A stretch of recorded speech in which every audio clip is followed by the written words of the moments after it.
Pierre-Yves, à 48 heures du match, est-ce que le stade est conforme aux normes?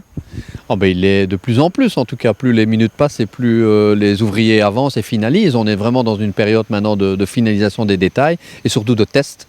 On aura aujourd'hui test d'éclairage, on a test sono, on a test caméra. On est en train de mettre les derniers rivets sur les sièges et installer les derniers sièges en T2. Donc effectivement, ce soir, le stade sera conforme. Alors ces travaux, c'est aussi un bon moyen de donner un bon coup d'éclat au stade. Oui, tout à fait. Évidemment, ce qui est le plus marquant, c'est ces nouveaux sièges. Donc, ça donne un nouveau look au stade. La T3 est badgée Sporting de Charleroi avec les initiales emblématiques RCC. Les autres tribunes sont zébrées.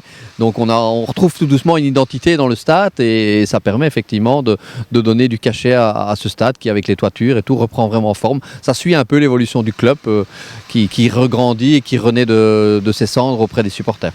Donc concrètement, aujourd'hui, c'est une question de finition. Vous pouvez nous parler de la T4, est-ce qu'elle sera accessible ou pas? Non, la T4 ne sera pas accessible parce qu'on a convenu avec la ville de Charleroi qu'on voulait répondre à la demande des supporters de garder des places debout en tribune 4.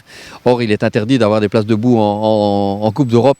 Il existe un moyen de contourner cette législation et on est en train de l'étudier pour que l'année prochaine, la T4 soit aussi ouverte en Coupe d'Europe avec des sièges d'un certain type qui permettront d'être à la fois debout et assis.